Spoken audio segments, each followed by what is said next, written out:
dire, la réponse est simple, puisque nous l'avons inauguré il y a quelques semaines. L'image a été présentée d'ailleurs tout à l'heure, si elle peut être présentée, voilà, de la salle de téléprésence, où on a vu le Premier ministre échanger en direct pendant pratiquement 45 minutes avec le préfet de Bouna et le préfet de Bondoukou. Et c'est sur ce backbone que cela s'est fait. Il n'y a pas eu le moindre incident. L'image était claire, nette. Pour ceux qui étaient là, ils peuvent en donner témoignage. Donc le backbone Est, j'allais dire aujourd'hui, c'est réglé. En ce qui concerne le backbone Ouest, qui a été lancé avant même et qui fait 1400 km, nous avons été confrontés en réalité à deux problèmes. Deux problèmes que nous n'avons pas cachés. Le premier problème, c'est que dans la construction de ce backbone, nous sommes tenus de prendre en compte un élément. Cet élément, c'est la route. Et en général, le plus simple, c'est d'aller le long d'une route définitive. Nous savons à peu près à combien de mètres de la route et cela facilite notamment la surveillance et les opérations de maintenance du backbone parce que cela nécessite, sur la vie de la fibre optique, cela nécessite de la maintenance.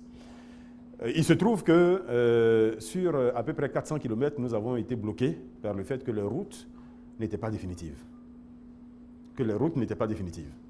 Donc, nous n'avons pas arrêté de discuter avec l'AGEROUTE et le BNET pour essayer d'arriver à un accord. Et cet accord, malheureusement, ce jour, n'est pas encore effectif. Donc, il y a en quelque sorte un blocage sur ce kilométrage-là.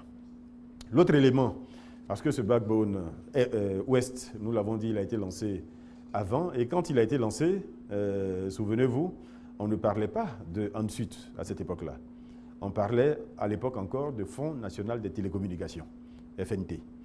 Il se trouve qu'au lancement de ce backbone Ouest, le FNT, nous l'avons vu par la suite, n'était pas suffisamment outillé pour jouer pleinement son rôle au niveau du contrôle des travaux et son rôle de maître d'ouvrage délégué pour le compte de l'État. Et quand l'ANSUT a été installé et que nous avons été invités pour la réception de cet ouvrage, nous nous sommes rendus compte qu'il y avait des malfaçons. Nous ne l'avons pas caché.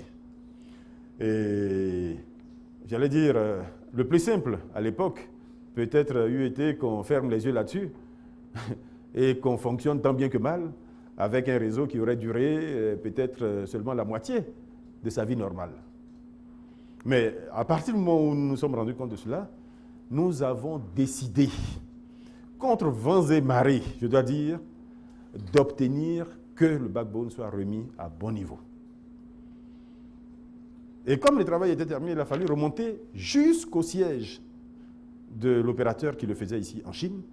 Il a même fallu activer les réseaux diplomatiques pour arriver à imposer, mais ça a pris un an et demi, le temps que nous finissions tout ça.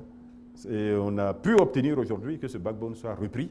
Et je peux vous dire que qu'il est en cours sur la partie sur laquelle nous pouvons travailler aujourd'hui, c'est-à-dire à peu près 1000 km, le DG est là, j'espère que je ne me trompe pas. Sur la partie sur laquelle nous pouvons travailler, à peu près 1000 km, nous nous donnons jusqu'au mois de juin au plus tard pour permettre l'activation complète.